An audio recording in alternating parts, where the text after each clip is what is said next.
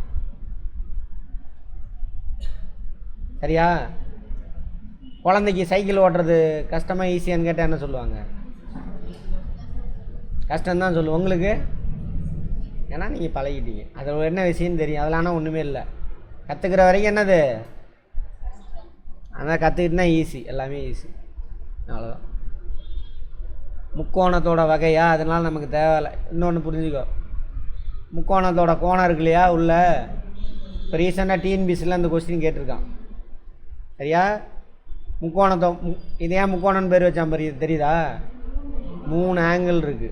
ஆங்கிள்லாம் அது ஒரு புள்ளி 2 கோடு போகணும். இது ஒரு ஆங்கிள், ஒரு புள்ளி 2 கோடு, ஒரு புள்ளி 2 கோடு, 3 ஆங்கிள் இருக்கா? அதனால தான் அதுக்கு முக்கோணம், 3 கோணம் முக்கோணம். இங்கிலீஷில் என்னது? Try angle. ட்ரை என்னன்னு அர்த்தம்? 3. ட்ரை சைக்கிள் சொல்கிறாங்களா? ட்ரை. பை சைக்கிள்னா பைனான்னு அர்த்தம் 2. இது ட்ரை. வார்த்தையில் அர்த்தத்தை தெரிஞ்சு வேலை முடிஞ்சு போச்சு. அது என்ன மாதிரியான முக்கோணமாக இருந்தாலும் சரி, இந்த இப்படி விதவிதமாக எப்படி வேணாலும் இருக்கும், எப்படி இருந்தாலும் சரி, அதில் உள்ள கோணங்களை ஆங்கிளை கூட்டினா டோட்டல் எவ்வளோ வரும்? 180 தான் வரும். கொஸ்டின் டிஎன்பிசியில் ரீசெண்டாக கேட்டது. இதை கூட்டுங்க, 90, 50, 180 கூட்டுங்க, 110, 40, 30, 110, 150, 180. அது எப்படி கோணமாக இருந்தாலும் சரி, இப்படி வச்சு இப்படி போட்டாலும் சரி, கோணம் எவ்வளோ தான் வரும்? 180 தான் வரும். அப்போ 2 ஆங்கிளை கொடுத்துட்டு இன்னொன்று கேட்பான், 2ஐயும் கூட்டி 180 மைனஸ் பண்ணால் அது ஆங்கிள். இன்னும் வேறு மாதிரிலாம் கேட்பான், இருக்குது, நீங்கள் ட்ரை பண்ணிவிட்டு வாங்க. அவ்வளோதான். அடுத்தது இதை போடுங்க பார்ப்போம். இங்கெல்லாம் பார்க்காதீங்க தயவு செஞ்சு. எக்ஸு ஒய்யோட மதிப்பு சொல்லுங்கள் பார்ப்போம், யார் கண்டுபிடிக்கிறீங்கன்னு பார்ப்போம். ஒய்யோட மதிப்பு எக்ஸோட மதிப்பு ஒய்யோட மதிப்பு கண்டுபிடிச்சிருங்க. நீ சொல்லாத, நீ எல்லாம் அட்டன் பண்ணிட்ட, பேசாம அட்டன் பண்ண தானே கிளாஸு முன்னாடியே இந்த கிளாஸ்லாம். அப்போ பேச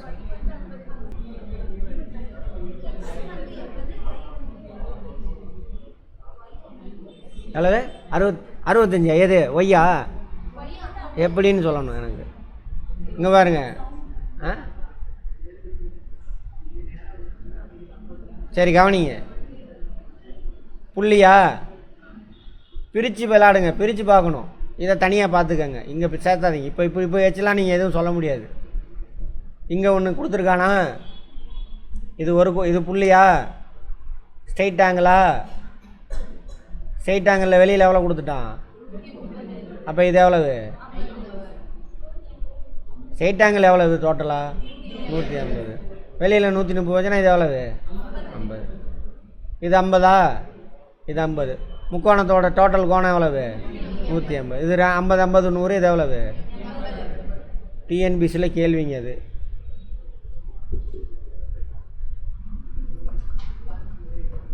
இப்போ தான் கற்றுட்டு வந்தோம். அங்கேயும் யோசிக்கிறோம் பாருங்க, சொல்கிறதுக்கு யோசிக்கணும், பிரித்து பார்க்கணும். பிரச்சனைனாவே என்ன பண்ணணும்? பிரித்து தான் நீ சால்வ் பண்ணணும். ஒன்றா வச்சுட்டுலாம் சால்வ் பண்ண முடியாது. அப்படின்னா என்ன? ஆங்கிள்லாம் என்ன? ஒரு புள்ளி 2 கோடு போகுது, அதான் ஆங்கிள். புரிஞ்சுதா? பேசிக், பேக் டு பேசிக். அப்படின்னா என்னென்னு கேள்வி கேளுங்க, யோசிப்பீங்க. அதுக்கப்புறம் உங்கள் மூளை வந்து என்ன பண்ண ஆன்சர் கொடுக்கும். உங்கள் மூளை தான் கொடுக்கும், நான்லாம் கொடுக்க மாட்டேன். புரிஞ்சுதா? ரைட். பிதாகரஸ் தேற்றம் நேற்றே சொல்லியாச்சு நம்மவா. அது செங்கோண முக்கோணத்துக்கு மட்டும்தான் அது ஒத்து வரும். செங்கோண முக்கோணம்னா என்ன அர்த்தம்? இந்த பாருங்கள், எத்தனை வகையான முக்கோணம் இருக்குது. இது ஒரு வகையான முக்கோணம். இப்படி இது மாதிரி ஏகப்பட்டது வரலாம். இது எல்லாத்துக்கும் பொருந்தாது. ஒரு ஆங்கிள் எப்படி இருக்கணும்? 90 டிகிரியாக இருக்கணும். அதான் செங்கோண முக்கோணம். ஒரு ஆங்கிள் செங்கோணம் 90 டிகிரி பார்த்தோம்ல, செங்கோணம். ஒரு கோடு படுகடையாக இருக்கும், அதுக்கு செங்குத்தாக போகணும், அதான் செங்கோணம். அந்த கோணத்துக்கு மட்டும்தான் இது. இது எப்பயோ 2000 வருஷத்துக்கு முன்னாடி ஒருத்தன் கண்டுபிடிச்சிட்டானாமா. சரியா? அடிப்பக்கம் உயரம். இது 2ஓட ஸ்கொயரை கூட்டினீங்க, அதான் a² + b² கூட்டினீங்கன்னா இதோட கர்ணம் இருக்கு இல்லையா, இங்கிலீஷில் நம்ம ஹைப்போட்டனஸா ஏதோ ஒன்று, கர்ணம், அதோட ஸ்கொயர். இந்த 2 ஸ்கொயர் இந்த பக்கத்தை ஸ்கொயர் பண்ணணுன்னு இப்போ எக்ஸாம்பிள் சும்மா புரியறதுக்காக சொல்கிறேன். 2 ஸ்கொயர் ப்ளஸ் இது 3 ஸ்கொயர் ஈக்குவல் டு இது வந்து 5ன்னு வச்சுக்கோங்க, 5 ஸ்கொயர். இது ரெண்டையும் கூட்டி போடணும். நான் தப்பாக தான் போட்டிருப்பேன், எக்ஸ் வச்சுக்கோங்க, x². ரைட், நான் கண்டுபிடிக்கல. 4 + 9 எவ்வளவு? 13. 13 தான் இருக்கணும். சரியா? அப்போ ஒரிஜினல் லென்த்னா என்ன பண்ணுது? ஸ்கொயர் ரூட் எடுக்கணும். ஸ்கொயர் ரூட்டை எடுத்தால் எவ்வளோ வரும்? 2 2 4, 3 9, 4 16. அப்போ 3 சம்திங் வரும். எவ்வளோ வரும்? 3க்கு மேலே கொஞ்சம் வரும். ஒரு வேளை இந்த பக்கம் 2 மீட்ரு, இந்த பக்கம் 3 மீட்ரு இருந்தாக்கா இது 3 பாயிண்ட் சம்திங் வரும். 4 வராது. 4 வந்து என்ன ஆயிரும்? 16க்கு போயிடும். அதான், அதை நீ புரிஞ்சிருந்தா நிறைய விஷயத்துக்கு ஆன்சர் போட்டுடலாம். ஸ்கொயர்னால் என்னென்னு தெரியும்ல? என்னது ஸ்கொயர்னா? 5 ஸ்கொயர்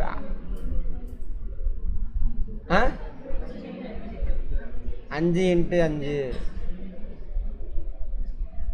5 5 தடவை கூட்டுறேன்னு அர்த்தம். அப்படி சொல்லாமா? 25. நான் எப்படி இதை சொன்னேன்னு பார்க்குறீங்களா? 3க்கு மேலே வரும், 4க்கு கீழே அப்படின்னு. 3 ஸ்கொயர் எவ்வளவு? 9. 4 ஸ்கொயரு இங்கே எவ்வளோ வருது? 4யும் 9யும் கூட்டினா எவ்வளோ வருது? 13. அப்போ இந்த 2 நம்பருக்கு நடுவில் தான் வரணும் அப்படின்னு சொன்னேன். அப்படிங்க கேட்பான் கேள்வி, பார்த்துக்கோங்க. அதனால சொன்னேன் 3 பாயிண்ட் சம்திங் அப்படின்னு சொன்னேன். ஓகேவா? ரைட். அந்த மாதிரி புரிஞ்சு போடணும். புரிஞ்சுக்க ட்ரை பண்ணுங்கள், பார்ப்போம். அவ்வளோதான். வேறு ஏதாவது இருக்காங்க? இல்லை, அதெல்லாம் வேண்டாம், விட்டுருங்க. நான் அதெல்லாம் உங்களுக்கு தேவையில்லை. கோடா ஆமாம், விட்டோம், அதெல்லாம் தெரியும். அதெல்லாம் வேண்டாம், விட்டுருங்க. அவ்வளோதான். இது ஒன்லி ஆங்கிளை வச்சு மட்டும்தான் வரும். சால்வ் பண்ணிவிட்டு வாங்க, போதும்.